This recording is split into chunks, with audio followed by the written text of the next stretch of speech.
The Colette Coyne Melanoma Awareness Campaign was founded in response to the death of our youngest daughter in 1998.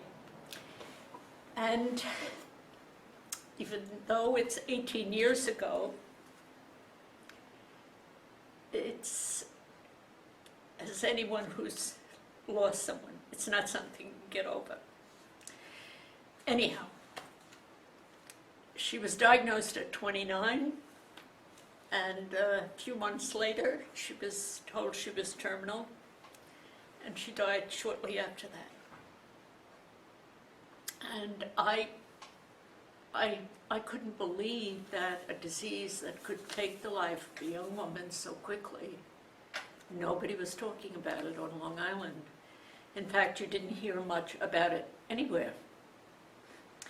And so we thought we have to do something about it. We don't want another family to experience what we had.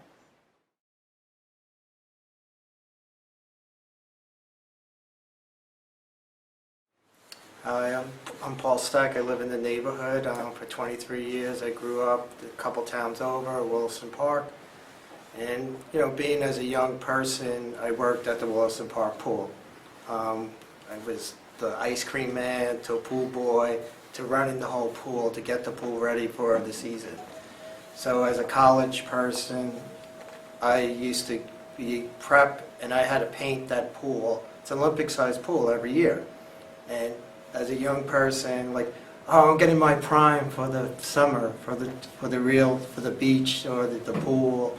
I'm gonna get that tan. And there were times literally that I got burned from painting that pool. It was an all-day affair, and you had to do it on dry days, and the sun was just beating. No shirt, no hat, just literally got burned. And you know, like, oh, it's just, you know, back then, we didn't have like the sunscreens that we had today. I think the highest number was like an 8. There was more tanning stuff, but you know, I didn't even put that, it was just natural. So year after year doing that, going out to the Hamptons, going to Jones Beach, and you know, literally the more that I think about it, is like, I hardly, you know, like the big thing was go in the shade, put a towel over you, that was your protection. It wasn't like putting the sunscreen on and taking care of yourself. So, you know, I was probably the dumb kid, you know, but we had a lot of dumb kids back then. Hi, I'm Phil Smith. I'm 30 years old. I graduated Carl Place High School in 2003. 3 years ago, I was diagnosed with basal cell carcinoma. It's a form of skin cancer. It's different than melanoma in that it doesn't metastasize, so it doesn't spread. It's not as likely to become deadly, but it is very serious, and if it were to go untreated, it could be very bad. She had a soreness under her arm. She just felt a soreness under her arm. And, you know, she's like, oh, you know, this doesn't feel right. And she actually brought it up to her gynecologist, I believe. And while she was seeing her gynecologist, and the gynecologist literally said, oh, don't worry about it, it's probably nothing. And she was very pro, you know, take care of yourself, and, you know, and she goes, no, this just doesn't feel right. You know, this doesn't feel right to me. And so she persisted with having it looked at by somebody else, like getting it checked out by somebody else.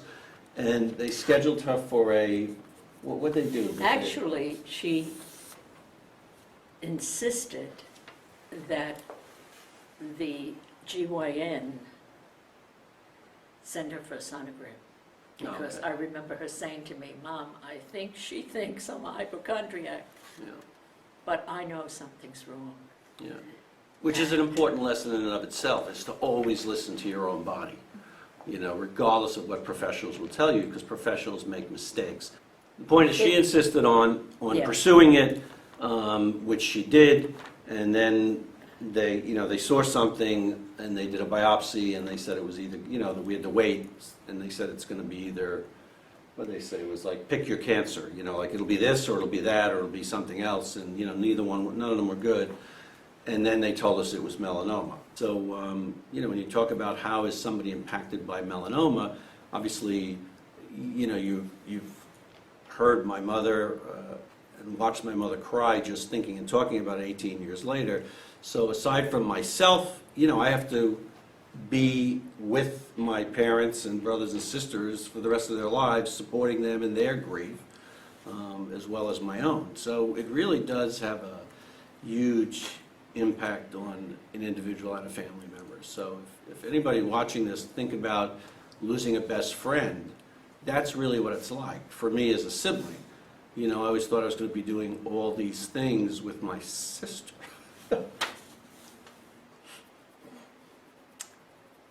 Going back 40 years later, I've been going to a dermatologist probably from like 2009, 10, going for the annual checkup.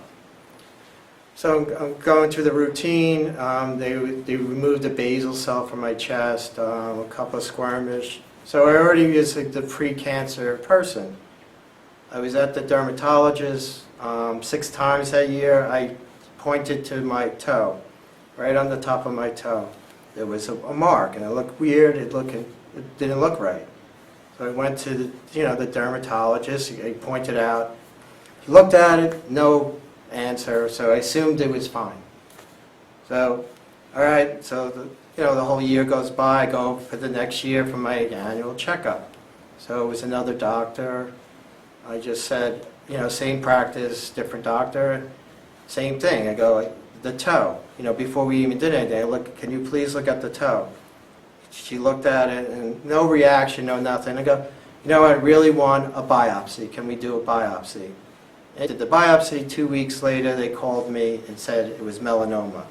So all right, well, okay, what's, melanoma? You heard about it, but you didn't really hear about it until it affects you.